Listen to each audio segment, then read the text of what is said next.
Once upon a time there was an audiophile who told everyone he met there's no such thing as a one box solution.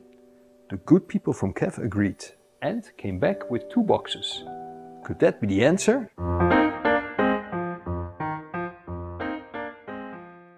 Hey guys, welcome back. It's been over a month since I showed you my new KEF LS50 Wireless II speakers, and thanks to the lockdown I had plenty of time to play around with them. So I feel quite confident that I can give you a proper review of these lovely looking speakers.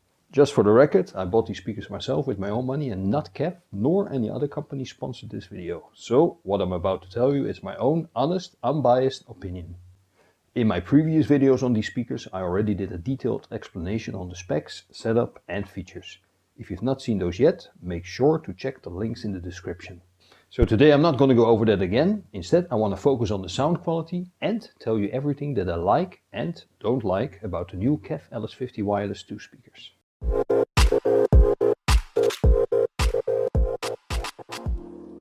So yeah, it's been 1 month and the KEFs are still here and it doesn't look like they're going anywhere soon. I was a bit surprised myself because of this, because I had a very nice system before that. It was a Luxman DA250 DEC preamp, a pair of Dynaudio BM5 MK3s and an SOTM SMS200 Neo streamer. Very nice system, costing quite a bit more than these, but somehow they managed to kick those out. I also had another setup in this room that consisted of a Marantz PM14 S1 SE integrated amplifier, a Marantz SA-KI Ruby SACD player and a pair of KEF LS50 passive speakers. That particular setup costed 3 times as much as these wireless 2s and, quite frankly, in my opinion anyway, could not match the sound quality of these. In direct comparison and at same volume levels, the wireless 2s deliver much more punch to the bass. Also, even at modest volume levels they deliver a perfect soundstage. The combination of the Marantz and the passive LS50s needs to be cranked up at a much higher volume level to reach the same kind of soundstage that the Wireless 2 delivers. And this, unfortunately, results in a hardening up of the passive LS50s. Of course, it's possible that the Marantz that I used is not a good match for the passive LS50s. And I've heard of a lot of people who are very happy with their passive version using amps a lot cheaper than the Marantz that I used. I don't know if that's true, but in my experience anyway, the wireless just sounds better. Just yesterday I was listening to the MQA version via Tidal of one of my favorite records, The Dark Side of the Moon by Pink Floyd. If you ever get a chance to listen to this system, you should listen to track 3, On the Run. It's truly amazing how the sound detaches from the loudspeakers and spreads freely in the room, even in my desktop configuration. With 4 built-in amps, 2 times 100 watts for the treble and 2 times 280 watts for the mid-bass, the amount of available power is truly abundant. And no matter how high I set the volume, these speakers remain stable without a hint of harshness or distortion.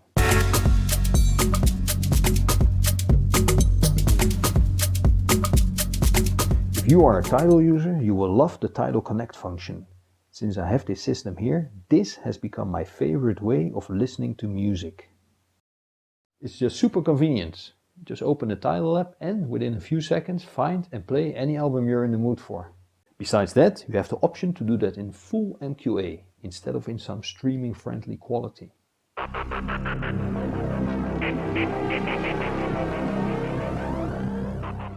Even though I really like these speakers, there are 2 things that bother me. My first complaint is the fact that there's no longer a USB-B port. If you like to play your own music collection via a PC, you'll have to route the music signal over your network instead of connecting directly to the speakers.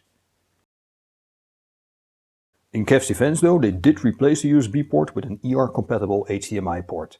This offers the useful option to connect the LS50s to a TV and use them as an audiophile alternative to a soundbar. The second complaint is about an issue that I have with the KEF Connect app.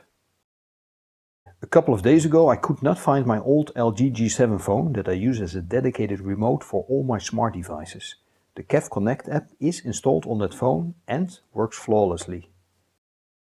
Nevertheless, instead of getting out of my lazy chair to find that phone, I decided to install the KEF Connect app on my daily phone, an LG G8.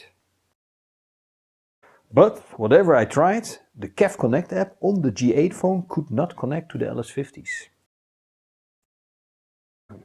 Everything else works fine. Tidal Connect, Spotify Connect, Google Home, they can all connect to the KEFs via the G8 phone. Only the KEF Connect app does not. I cannot figure out why. If you know what I'm doing wrong, please let me know in the comments, because I haven't got a clue.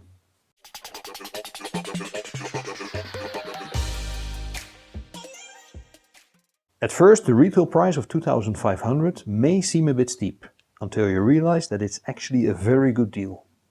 Let me elaborate. You get two excellent speakers that in their passive version already retail for around $1,500. There are 4 built-in amplifiers with a total of 760 watts. The integrated streamer is capable of DSD and capless playback, plus offers support for numerous streaming services. You can use about any modern wireless protocol from AirPlay 2 to Chromecast. There's a preamp section with a DAC and multiple digital inputs and even one analog, plus 2 subwoofer connections. Thanks to the HDMI eARC port, you can have this system double as a soundbar. And finally, they look very sexy, so much that even my wife likes them. The KEF LS50 Wireless II is truly a full-fledged high-performing system, and the combination of excellent sound quality and ease of use, especially with Tidal, just keeps me listening to a lot more music than I usually do. Honestly, I just can't get enough. And that's it for today, guys. I don't think I'll be changing this system soon. However, I do have a couple of nice Atmos-enabled soundbars lined up for testing. So, if you want to see more about that, make sure you subscribe. Also, if you guys have any experience with both the active and the passive LS50s, I would love to know your opinion. Please write it down in the comments. Thank you very much for watching, and I'm looking forward to welcoming you back in my next video. See you!